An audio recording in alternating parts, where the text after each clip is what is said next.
Folks, I'm not as sexy as Mayor Booker, but I know a lot about transit-oriented developments. Let me start by asking you a question, folks. Give me a show of hands. How many of you use mass transit to commute to work? Let me put my glasses on. Okay, how many? I see only a couple, which is not surprising. How many of you came today to this facility using mass transit? Maybe a couple more. And that's one of the issues that we have in this community is perception of mass transit. And I admit I'm a guilty one. I was gonna use mass transit this morning, and I didn't. I won't tell you why, but anyway, we have a tremendous panel today. There is really a wealth of knowledge. Let me start from my right with George Kimmerle. He's the president of the Kimmerle Group, and then Peter Cocoziello. He's the president and CEO of Advanced Realty Group. Then we have Leslie Anderson. She's the executive director of the New Jersey Redevelopment Authority. She's sitting in for Commissioner Doria. And then Steve Santola. He's the executive vice president and general counsel of Woodmont Properties. Andy Sussman, managing member of Nexus Properties. And Jamie Foxx. Jamie Foxx used to be a DOT commissioner. He was also chief of staff for a former governor, and he was a deputy executive director for the Port Authority. At one point, he was my boss, and he did a very good job at that. Very good. Let me first tell you what is a TOD, a transit-oriented development. That's a development that is a mixed-use type development that maximizes mass transit opportunities. That is the simplest way to define a TOD. There are 4 elements to a TOD. It must be new transit. It should have a mixed-use type development. Mixed use meaning residential, retail, office. Should be walkable. And the 4th component is it should be compact with some serious density in it. That has a lot of values to transportation, housing, and environmental issues. There are, however, a lot of challenges, and today we're going to talk about the value of a TOD and some of the challenges. Let me first start by asking George Kimmerle. He's done a lot of work on achieving consensus for TODs. And George, if you give us a very brief, maybe 30-second response on how you're able to achieve consensus in your previous experience. In my instance, it's all about the platform. Of course, I'm an architect and a planner, and I've been working in urban environments since the 70s, Detroit and St. Louis, and communities who all exhibited that whole Rust Belt, vacating that's gone on, and here in Newark as well.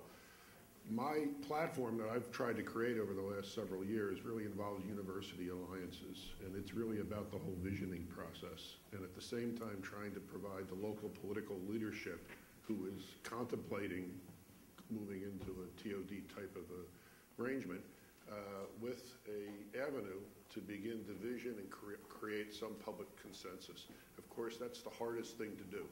The dollars aren't there, the political will isn't there, and some venue needs to be created that allows that. So frankly, what I've been doing over the last 5-6 years through NYU's Real Estate Institute and the Blaustein School at Rutgers is putting teams of graduate students together, planners and real estate students, and sending them out all over the tri-state area to begin to scratch the surface and work with politicians who have an interest and begin to give them some indication of what the implications of all that are.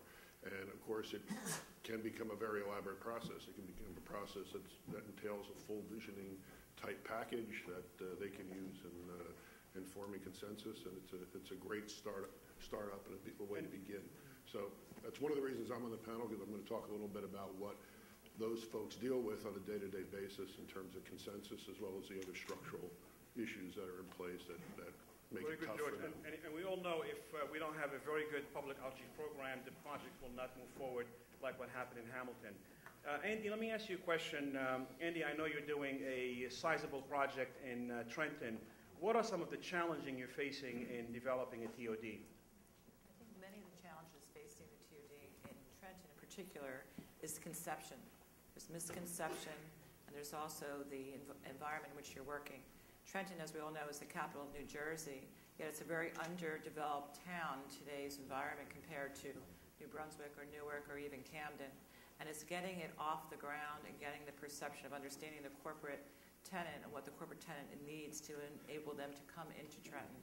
Even though we have the Urban Tax Hub Credit Bill, there are other stumbling blocks within the town that we're helping to work with town people. I think the City Council and the Mayor have been very supportive, but we really need to do the heavy lift to be able to understand the Trenton market and to bring it back in today's world. Very good. Jamie, how about in terms of funding? What do you think developers can do to obtain funding to develop TODs? Well, one of the problems we're facing, I mean, the whole smart growth movement and the fix-it-first movement that was really started in the transportation world 10, 15 years ago, there was a reason for that, was to move some of the money from the Hunterdon and Somerset areas back to where we thought there was more population, and to not just use the DOT money just to widen roads from 2 lanes to 4 lanes to 5 lanes, but to actually move it more toward the east, in the northern part of the state particularly.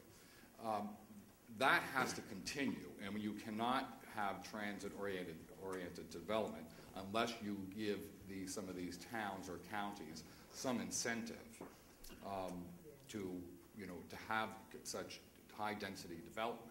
Some of these towns need help with regard to how their local roads are going to be affected, and you need to get, whether it's New Jersey Transit or DOT, to make sure that they commit and follow that policy. So we can talk about transit-oriented development, but there has to be the government entities need to be involved in order to move some of that money to those towns, which are going to struggle because they're going to face local opposition. You're not going to put this commercial or housing in my neighborhood unless I can get in and out of town. I mean, if you look at Rawway, which Jim Kennedy has done a magnificent job, and if you look not even in Newark, but if you go from Jersey City to Newark all the way down to Edison and to Woodbridge and on, there's great opportunities here to bring back some towns that have had better days and some towns that need, socioeconomic transformation, but there needs to be, and money does not grow on trees, which means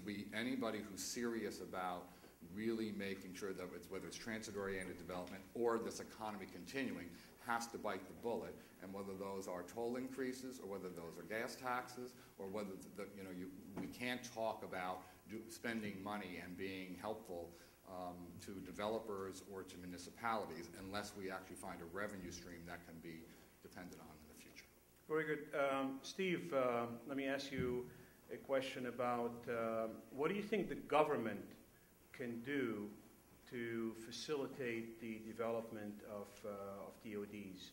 If you were the governor today, what would you do? I'd hire Cory Booker.